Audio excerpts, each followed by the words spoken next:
आज राजस्थान में कांग्रेस की गवर्नमेंट है जी। और अगर एक पुजारी के जगह पे एक मस्जिद के मौलवी को अगर मार दिया होता तो क्या ये इसी तरह शांत रहते? पूरा राजस्थान नहीं, अभी पूरा भारत जल रहा होता। जी जी। ये लोग अपनी राजनीतिक रोटी सेकने के लिए कुछ भी कर सकते हैं, कितना भी घिनौना काम कर सकते हैं। बिल्कुल। आज आप जान लीजिए कि एक पुजारी को मार दिया गया है और उसको आत्महत्या का रूप दिया जा रहा है। बिल्कुल।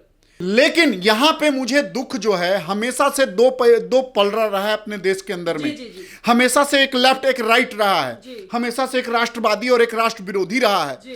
तो आज अपने देश में राष्ट्र विरोधियों का पलड़ा भारी रहा है और इसमें सरासर गलती बीजेपी की है। आज अगर ये लोग अगर खुल के सामने नहीं आए, आज अगर ये लोग हमारे संत समाज को न्याय नहीं दिला सकते हैं, तो यही लोग जो दूसरे हैं, जो राष्ट्र विरोधी ताकते हैं, हमारे पूरा देश को जला देगा और बीजेपी वाले देख के ये अपना तमाशा देखते रह जाएंगे। तो यहां पे बीजेपी वाले को स्टैंड लेना चाहिए। एक चीज बताइए, गलत षड्यंत्र रच करके वहां पे पूरा कांग्रेस पहुंच सकता। आप लोग क्या पालघर साधु के लिए खड़े नहीं हो सकते? आप लोग जहां पुजारी को मार दिया गया वहां नहीं जा सकते? तो ये लोग ड्रामा रचेंगे बीजेपी वाले कि हाँ नहीं जी वहां तो उसका सरकार है। अरे सरकार तो बीजेपी का भी था यूपी में, गए वो लोग कि नहीं गए? लेकिन आप लोग क्यों मोदी के भरोसे बैठे हुए हैं? हर काम क्या मोदी जी करेंगे? हर काम के चक्कर में मोदी जी के ऊपर डाल करके ये लोग अपना रोटी सेक रहे हैं आजकल बीजेपी वाले। तुम्हें शर्म नहीं आ रही है कि हाँ ये जनता तुम्हें वोट दी थी, तुम लोग भी राजनीति कर रहे हो? शर्म आनी चाहिए। जाओ और जा करके देखो, एक लड़का अगर मोदी को गाली दे देता है, सरकार को गाली देता है, प्रियंका गांधी ट्वीट तक कर देती है। आज हजारों मीडिया तुम्हारे समक्ष में खड़ा है, तुम्हारे लिए काम कर रहा है, छोटे बड़े चैनल। कभी हुआ है तुम लोगों से कि हाँ उसकी प्रशंसा कर दी जाए? तो अगर यही भेदभाव करते रहे तो एक दिन को बीजेपी भी हट जाएगी सेंट्रल से और फिर उस दिन मत कहना कि देश की जनता तुम्हारे साथ नहीं थी। तो आखिर जनता कितना मतलब बर्दाश्त करेगी? बिल्कुल सही बात है। क्या आपको नहीं पता कि पूरा साधु समाज किसके साथ है? क्या आपको नहीं पता पूरा साधु समाज किसके लिए दुआएं मांगता था, किसके लिए हवन करता था? 4 साल 5 साल इन लोग के लिए हवन किया गया है। आज क्यों हवन किए वो लोग? वो मरने के लिए हवन किए? आज उनको पूरा जनता के सामने में 100 लोग घेर करके वहां मारा। क्या इस दिन के लिए आपको सेंट्रल में लेके आए थे? एकदम जो भी हो रहा है गलत हो रहा है और बीजेपी भी कान में तेल डाल के पड़ी हुई है। इनको जागना होगा, इनको निद्रासन से जागना होगा। इसलिए आपको लाए हैं लोग चुन के, अपने देश को जलाने के लिए नहीं लाए हैं। आज विदेशी ताकत बैठे बैठे विदेश में बैठे बैठे हमारे राष्ट्र को, हमारे देश को जलाने की ताकत रच रहा है। और आप लोग क्या कर रहे हैं? हर बात आप तक पहुंचने में इतनी देर क्यों लग जाती है? आज वो लोग झूठा दंगा रच के हर जगह पहुंच जा रहे हैं, लेकिन आप लोग को वहां पहुंचने में क्यों देर हो जाती है? अगर इसी तरह से देर होती रही तो अगली बार आपको भी सत्ता में आने में देर हो जाएगी। फिर आप लोग विपक्ष में बैठ के रोते रहना। जिस हिसाब से, चलो मैं मानता था कि बंगाल में बीजेपी वाले लोगों को मारा जा रहा है। आज जब चुनाव हो गया है उसके बाद भी वहां लोगों को मारा जा रहा है।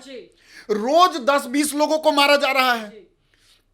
सिख समुदाय का वहां पे कितना बड़ा अपमान हुआ है आपको पता है? 2 दिन पहले उनका पगड़ी उछाला गया है, उनको मारा गया है बीच चौराहे पे। कब बोलेंगे ये लोग?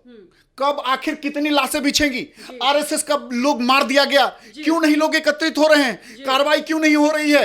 हत्याएं क्यों नहीं रुक रही हैं वेस्ट बंगाल में? आप लोग जवाब दीजिए, बीजेपी वाले जवाब दीजिए। आपको क्या सेंट्रल में इसलिए बैठाया था कि आप मौन धारण कर किए रहें? आज कल एक बीजेपी वाला नेता जो निकाला था रैली, कितने लोगों को मारा गया है वहां पे, कितने लोगों को वहां पे मार दिया गया है। लेकिन ये लोग कान में तेल डाल के बैठे हुए हैं। बीजेपी वालों आंखें खोलो, शर्म आनी चाहिए आप लोगों को कि आपके लिए लोग मर रहे हैं। राष्ट्र के लिए, मैं नहीं कह रहा हूं बीजेपी के लिए, लेकिन बीजेपी राष्ट्र के साथ है तो राष्ट्रवादिता के कारण लोग मर रहे हैं। आपका क्या फर्ज है? सारे राष्ट्रवादी मर जाएं तब आपकी आंखें खुलेगी? तो मेन मकसद देखिए, एक तो विदेशी ताकतें हैं, दूसरा क्या है, बीजेपी सोई हुई है। बीजेपी को भी जागना होगा। लोग अगर आपको चुन के लाया है अगर किसी कार्य के लिए तो खुल के कीजिए। ये चोला ओढ़ के नहीं, ये लोग अभी चोला ओढ़े हुए हैं भाईचारा का, वो चोला इनको उतारना पड़ेगा। उसके बाद ही न्याय होगा। और जब तक न्याय नहीं होगा हर स्टेट में हाथरस जैसा घटना होता रहेगा और ये राजनीतिक गिद्ध जो प्रियंका वाड्रा या राहुल गांधी वहां पे अपनी रोटी सेकने पहुंचेंगे। कहां तक ये रोकेंगे? बिल्कुल सही बात है। कहां तक रोकेंगे मैं आपसे पूछना चाहता हूं। तो इनको जागना पड़ेगा। नहीं जागेंगे तो हम लोग इसी तरह बस हम लोग दुहाई लगाते रह जाएंगे और आने वाले कुछ टाइम में हमारे साथ भी वही होगा और उसके बाद आपके साथ भी वही होगा। अगर आप हमारा वेट कर रहे हो कि हाँ इसके साथ कुछ होगा तो आपके साथ भी वही होगा। हम तो आपको जगाने में लगे हुए हैं। ऐसा नहीं कि सत्ता आ गया तो आप सो जाओ, आप जागो। हमें पालघर के साधुओं का न्याय चाहिए।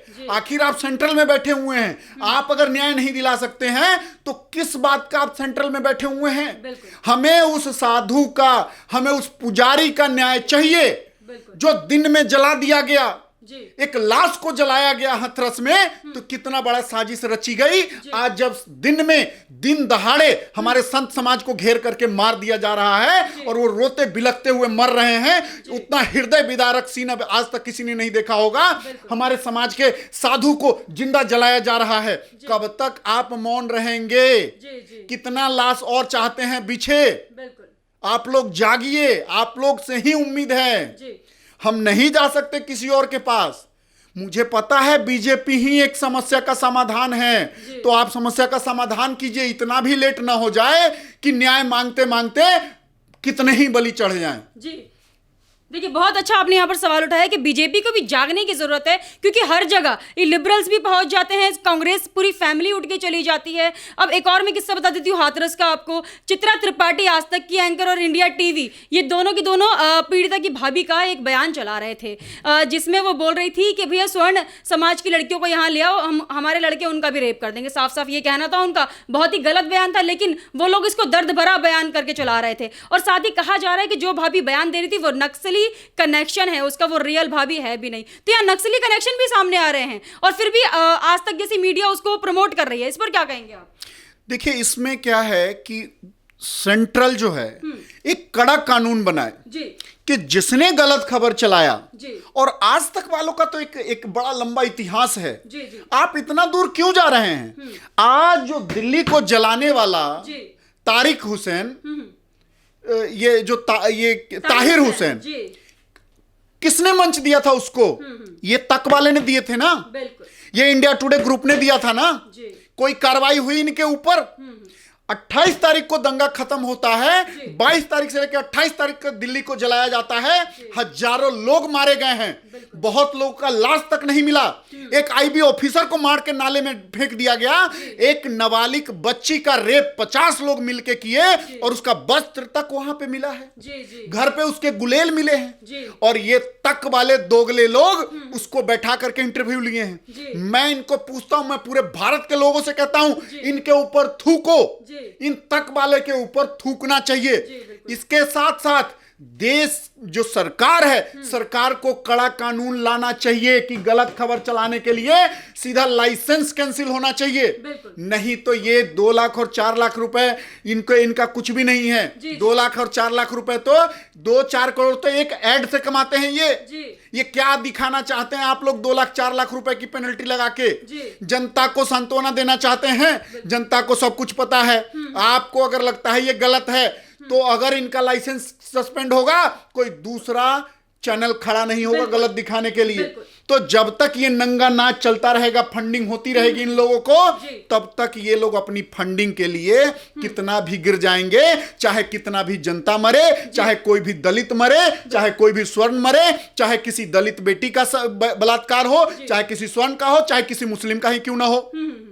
आज ऐसा मैं ये पूछना चाह रहा हूं कि ये सिर्फ कांग्रेस शासित राज्यों में क्यों हो रहा है? चाहे वो मुंबई में हो, चाहे वो राजस्थान में हो, चाहे वो पालघर में हो, ऐसा क्यों हो रहा है? क्योंकि ये उस चीज को बढ़ावा दे रहे हैं, जानबूझ करके चाह रहे हैं कि हमारा जो समाज है, जो एकजुट है, वो टूटे। हर जगह पुजारी को टारगेट इस वजह से बनाया जा रहा है, हर जगह से दलित को टारगेट इस वजह से बनाया जा रहा है कि ये लोग अब आपस में लड़े, दलित और स्वर्ण लड़े। क्योंकि अब हिंदू मुसलमान करा के तो नहीं कुछ कर सकते हैं ये, क्योंकि ये जान लिए कि हिंदू मुसलमान बहुत हो गया, अब इस पे कोई रुझान नहीं आ रहा है। तो अब ये कर रहे हैं दलित बनिया, स्वर्ण और ये राजपूत। तो ये अब ये गेम खेल रहे हैं। ये अब नंगा नाच कर रहे हैं, ये हमारे समाज को तोड़ने में कायम हो रहे हैं। और इसका साथ देने वाला हमारा जो भूखा भेड़िया मीडिया बैठा हुआ है, वो इनके साथ कदम से कदम मिलाकर के चलने का काम कर रहा है। और इसमें सबसे बड़ा नक्सलवाद आज तक है। आज तक का नंगा नाच देखने को हमें मिला है हाथरस केस में, और उसी तरह से इसका एक एक पत्रकार को देखा जा सकता है कि कितना अंदर तक संलिप्त है जुर्म में, कितना अंदर तक इन्होंने साजिश रची है अपनी टीआरपी के लिए, अपनी झूठी लोकप्रियता के चलते। आज तक वालों कितना गिरोगे? शर्म आनी चाहिए। जिस देश में रहते हो, जिस थाली में खाते हो, उसके लिए तुम ऐसा षड्यंत्र रचते हो।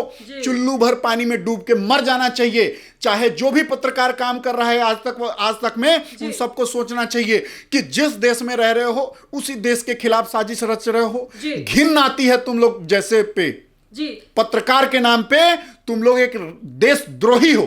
बिल्कुल। देखिए, स्थिति आप कह रहे हैं, देश की स्थिति वाकई में इतनी खराब हो चुकी है कि एक जो धड़ा है वो तो अपराधियों के पक्ष में रहता है, ये हमेशा से ही चलता आ रहा है, और एक धड़ा विटनेसेस के साथ में रहता है। वहीं अगर हम मीडिया की बात करें तो भाग भाग के हाथरस पहुंच रहे थे, अनशन पे बैठ रहे थे, अब क्यों नहीं भाग रहे हैं? पुजारी का मुद्दा क्यों नहीं उठा रहे हैं? उसको क्यों दबाया जा रहा है? मीडिया में इस तरीके का जो मानसिकता है वो तो होनी ही नहीं चाहिए, लेकिन फिर भी ऐसी मानसिकता हमारे सामने आ रही है। देखिए, उनको जो मीडिया है, आज के मीडिया को टीआरपी से कोई मतलब नहीं। उनको इतना फंडिंग हो रहा है, जहां फंडिंग करने वाला पीएफआई जैसा संस्था है, जहां फंडिंग करने वाले विदेश के बड़े बड़े जो कंट्री हैं वो हैं, तो उनको टीआरपी से कोई मतलब नहीं। इनको टीआरपी से अगर मतलब होता तो ये सच दिखाते, जैसे रिपब्लिक भारत सच दिखाने का काम किया है। लेकिन इनको टीआरपी से कोई मतलब नहीं, क्योंकि इनकी फंडिंग बहुत तगड़ी है। आज बेनकाब हो रहे हैं ये लोग जो ये जो एक चैनल का एक नकाब लगा के बैठे हुए, नकाब के पीछे जो भेड़िए हैं, आज उनका असली चेहरा देखने को मिल रहा है। बिल्कुल। आज आप देख लीजिए समाज को कितना घटिया घिनौना मीडिया का चेहरा देखने को सामने मिला है हाथरस की वजह से।